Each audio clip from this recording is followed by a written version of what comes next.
The term Year 2000 problem refers to the potential computer errors related to the formatting and storage of calendar data for dates in and after the year 2000.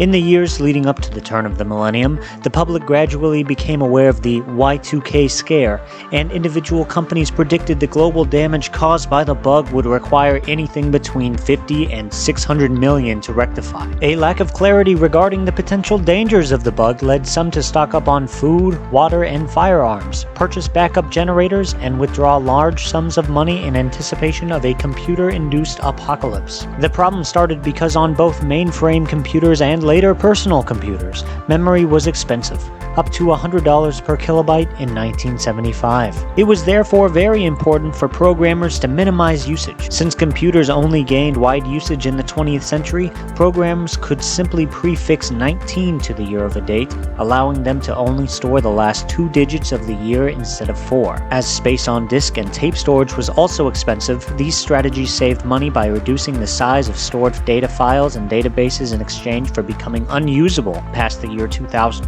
Special committees were set up by governments to monitor remedial work and contingency planning, particularly by crucial infrastructures such as telecommunications, utilities, and the like, to ensure that the most critical services had fixed their own problems and were prepared for problems with others. While some commentators and experts argued that the coverage of the problem largely amounted to scaremongering, it was only the safe passing of the main event itself, 1st of January 2000, that fully quelled public fears. The people were first made aware of this issue from the 1993 article Doomsday by Peter de Jager, a South African-born Canadian computer engineer. He is credited as the information age equivalent of Paul Revere by the New York Times. In the article, he opens by asking, "Have you ever been in a car accident? Time seems to slow down as you realize you're going to crash into the car ahead of you. It's too late to avoid it. You're going to crash. All you can do now is watch it happen." Now to the review. But before that, let me get to the drink I'm drinking so that I can talk in front of a camera. The drink this week is Good to Grow apple juice. Now, I think you will find it obvious why I was attracted to this particular apple juice, as it had a weird, funny Sully face on the front of it, and I thought, well, maybe that would look good in front of a camera. Apple juice is a special kind of juice because it's one of those juices, you don't really have apple juice a lot, past the age of 7 or 8. But what you do think when you have apple juice is, that's actually not bad. Maybe I should have apple juice more. And yet you continue to not do so because it's really more of a once every 3 or 4 years kind of thing. But it's still solid, even if it's just sugar, and that's all I have to say about that. So, cheers to you.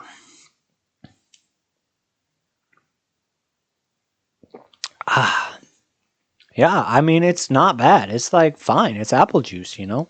2 high school nobodies make the decision to crash the last major celebration before the new millennium on New Year's Eve 1999.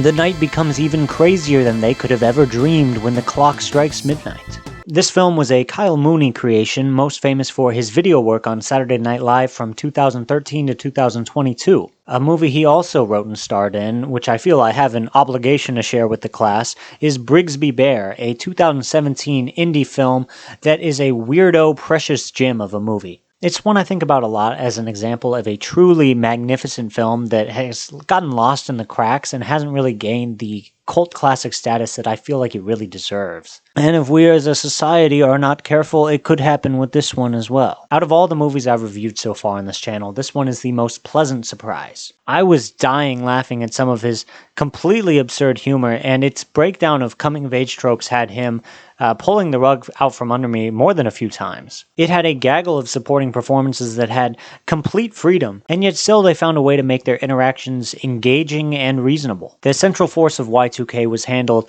perfectly here. It's as if all of this random shit that potheads discussed actually came true. The robots were hilarious, and the gore was even better. You would think an unserious apocalyptic situation would start to lose its luster by the third act of the film, but Mooney found ways to play with the concept in ways that continued to be interesting. The whole thing just feels like a dumbass concept you'd make while you're in the blunt rotation, and I mean that in the best of ways. Apple juice, I love my apple juice, haha. Did you hear that?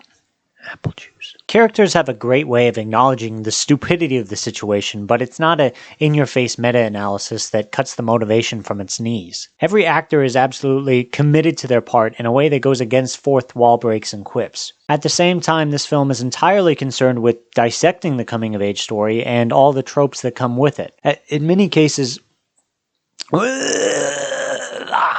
Fuck me. In many cases, it embraces its attachment to its tropes, with many people becoming over-the-top versions of what you expect their characters to be. The movie doesn't try to subvert these tropes as much as it tries to defend where these characters are coming from. It laughs at them and bullies them, but in the same way you'd put a friend on the grill sometimes. It's not coming from a place of condescension, it's coming from a genuine love of the genre. Because of the larger-than-life archetypes, many members of the cast had a chance to put themselves out there and shine. Chief among them are Julian Dennison, Eduardo Franco, and Kyle Mooney himself. Seriously, I believe his performance in that movie is one of the great comedic lead performances of all time, and it's certainly Taika Waititi's magnum opus. Anyway, my only gripe against him is he is not in the movie enough. It's only a matter of time before Eduardo Franco gets put in leading roles because he is consistently the funniest person in everything I've ever seen of him. He's phenomenal at making fun of himself while speaking at the expense of others,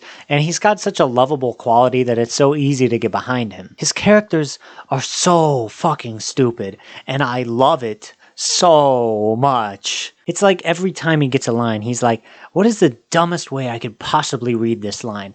And then that's exactly what he does. At the same time, when Kyle Mooney joins the screen, it reminds me of what a professional comedian looks like. He has impeccable presence, and he steals just about every scene he's put himself into. Just an absolutely ridiculous character. I mean, what do I even say? Now, there are actually a few things that weigh the movie down, and I think that comes from the nature of the story. The two leads in the film, Jaden Martell and Rachel Zegler, were probably the least interesting characters in this movie. They had to play the straight in all this, and even though they had a few great lines, they didn't get to have as much fun as the rest of the cast. I love both these actors, though, and I didn't think they were bad. It's just that they weren't allowed to leave Earth while everyone else was living in the atmosphere. And because this film relies on so many tropes and cliches, its natural ceiling is a little bit lower than other films might be. The cinematography was basic, and for some reason the sound mixing was off to me.